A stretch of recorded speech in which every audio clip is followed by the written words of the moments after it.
All right, you're either watching this because you really want to get this project done, or you're watching this because you just really miss me and you just really want to hear me. So it's one of those two. So thank you. Both of those reasons, thank you. I miss you guys too.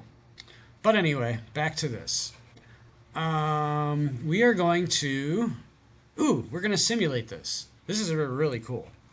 If you have this toolpath and it's got a little green check arrow, if you're completely lost right now, maybe find someone else in the room that can help you.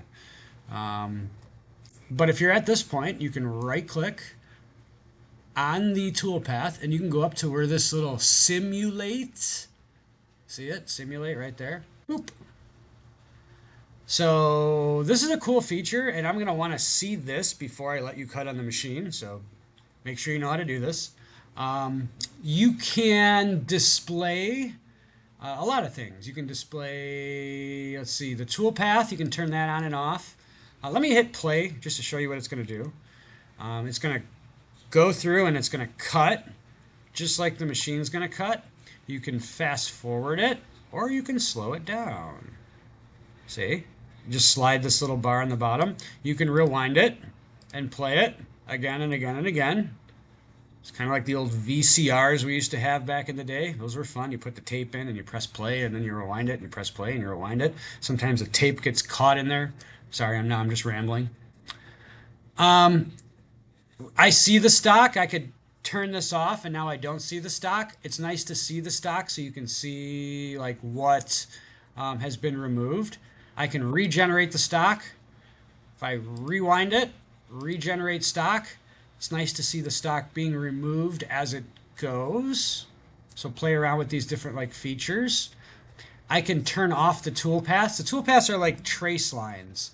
So as it's going, it's tracing. I can turn those off if that's annoying.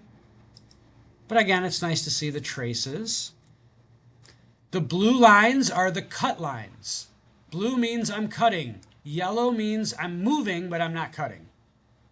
So like you can see, it's like moving to get back to where it's going to start, and then it's cutting. Move, cut, move, cut, move, cut. So that's a move, cut, move, cut, move, cut. All right. You'll notice there's three different colors here. We've got blue, we've got yellow, and we've got red. So each of those represent a different speed. We're going to talk more about that in class, but notice red is really fast, like dangerous fast. Okay? We gotta remember that. All right. Now, what we're going to do is we are going to exit simulation. And now we're going to post our code. When you're watching the simulation, you need to use common sense.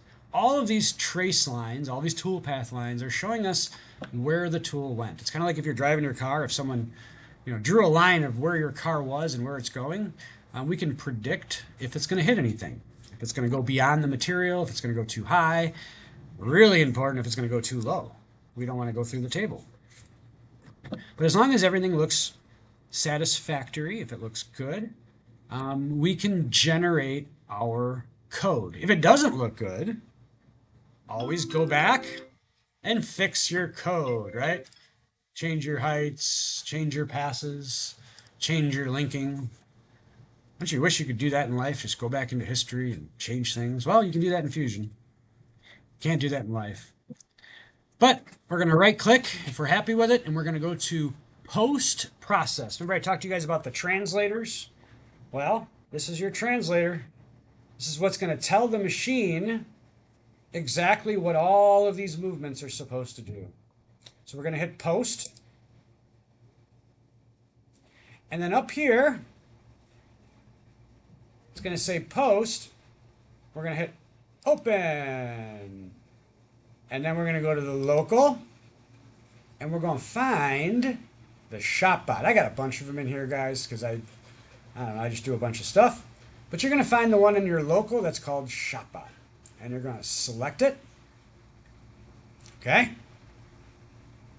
And then you're going to give it a name. Give it your name, not my name. Give it your name.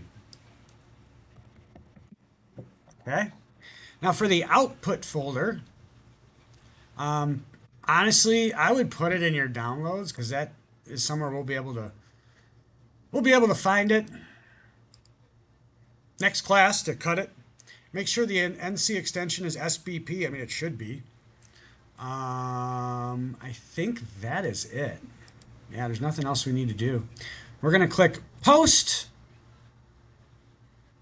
and everything. I mean, if you want to view NC code, you can click that. It should open. This is what the code looks like. We're going to learn about all the code and what that means. But other than that, guys, I think that wraps up generating our first toolpath, our first set of code, simulating, and posting. So thank you so much for watching. 5 stars, maybe not, maybe 1 star. I don't know. It's okay. It won't hurt my feelings. Have a great day, guys. Have a great weekend. See you back next week. Get your field trip forms in.